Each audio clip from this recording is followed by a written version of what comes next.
Entrepreneurs have one thing in common. They keep going. They'll change the rules. They'll reinvent the rules. You know, they don't just take one answer. You know what I mean? It's just a mindset. It's F you. You mess with me, I'll find a way around it. The reason I wrote Rich Dad, Poor Dad was because I knew this time was coming. We have, as a world, have never been here before. And so is it a spooky time? Yeah, it is probably the most dangerous time ever. There's nothing to compare it to because there's never been a world economy before. You know, 100 years ago, if there was a stock market crash in England, it didn't affect anybody. But now the US market goes down, the world goes down. Plus with social media and all this we're doing now. And so we've never been here before. I'm excited about it because I make more money in crashes than I do when they go up. But for the average person, they'll get wiped out. I hope I'm wrong, but I think we're heading for a global depression. The national debt for World War II was $25 billion. Every day today, they're printing $125 billion. Every single day, that's like 5 World War IIs per day. They're printing so much money. Think of a hot air balloon with a tear in it. And they're doing desperately trying to fix this tear. No matter how hard they try, the tear has gone beyond, it's coming down. So in financial terms, it's called our debt to GDP has now gone from 60 to 90 to 105, it's going to 120. We're bankrupt. And they're going to print more and more money, which means savers are losers, just as I predicted. Your money is going to be worthless in a few years. This is metamorphosis time. Financial education, in Rich Dad's terms, is really financial transformation. And the definition of metamorphosis is very important. Metamorphosis, the definition is the evolution or the transformation from an immature form to an adult form. Metamorphosis is the same as a caterpillar turning into a butterfly. So everybody listening right now, if you're struggling financially, just think of yourself as a little caterpillar. And this crisis is your cocoon. The question is, what do you emerge as? Do you emerge as a victim? You know, the world did that to me, and the capitalists are crook, and the rich are bastards, and all this stuff? Or do you say, oh, this is the best thing that ever happened to me? The same as my health. I am ground zero for the coronavirus. All that does is inspire me to get healthier. So the overall theme is you're either going to get healthier and wealthier, or you're going to go bust. Your choice. It sits between your ears, your heart, your body, your mind, your spirit, your attitude.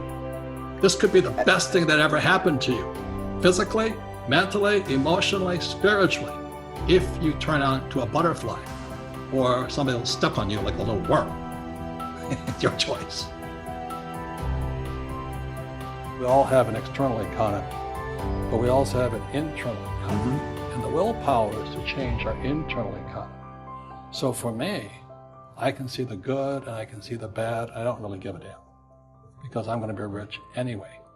But a poor person, poor personal economy, all they're going to see is a bad economy because they don't know how to make money in any economy. Your economy versus the external economy. Got it. What you control versus what you can't control. I can control, yeah, it's called an internal focus versus an external focus. So the real entrepreneur has an internal focus. But if they fall down, they say, oh, this is good because I'm going to go up higher. You know, the average person will fall down and say, oh, I'm going to take some Prozac. Or somebody has a mistake, all the mistakes don't matter. Mistakes matter. It means you didn't know something. But a real entrepreneur, whether they fall down, they always can go up. They can stand back up and go higher.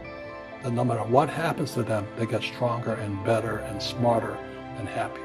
So the entrepreneur, first job is to control inside here, not outside there. So what can I do? I'm one of them. What do I do? Does it go back to employee, self-employed, business owner, investor? Like, go find a business, go start a business, go reposition yourself career-wise?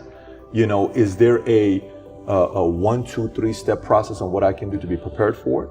The best time to start a business is right after a crash.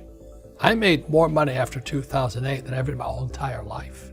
because everybody was hiding like little cockroaches. Wow, you made more money after 2008 than Yeah. your entire life. Yeah, so when, here I'm talking about the coming depression, everybody says, oh, you're such a pessimist, I go, no, I'm excited.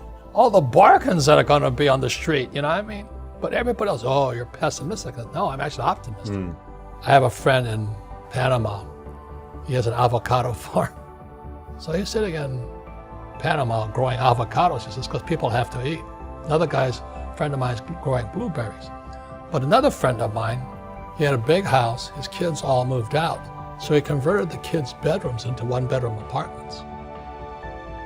So he put a kitchen and he put a toilet inside his little bedrooms.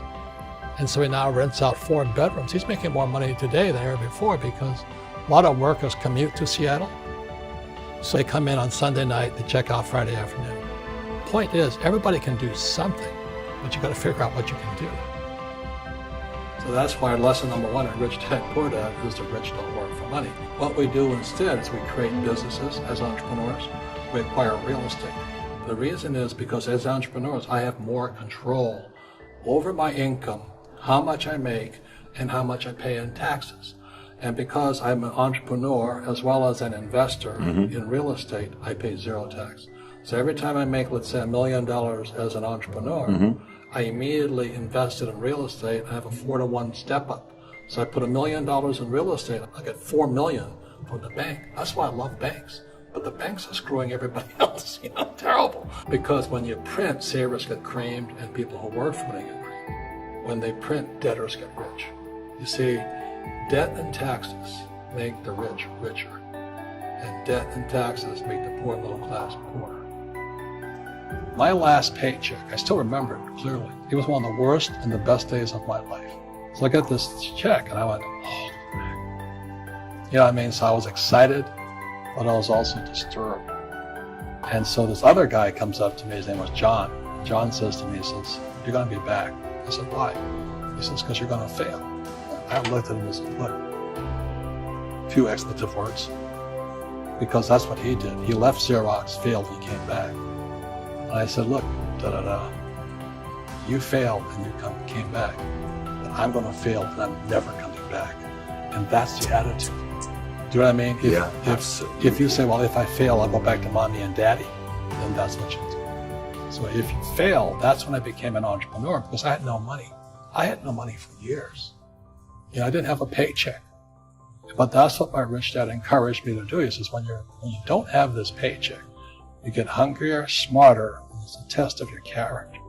Will you become a crook? Will you become dishonest? Will you cheat and steal? Or will you become a better human being? So really, that's the benefit of becoming an entrepreneur. Is you really find out who you are when you don't have anything. If you're an entrepreneur and you're going to be a big entrepreneur, leadership skills and communication skills are more important than a law degree. So what you're saying is education, the mindsets can be taught, and if I learn the mindsets, and earlier you talked about, when I asked you a question about can somebody go out there and do something about it, there's got to be desire. But if I feed my mind, I got desire, I have an opportunity to make it as an entrepreneur. Desire and ambition. Sure. That's what it takes. Sure. That's why I say everybody can open a lemonade stand, but very few can get rich.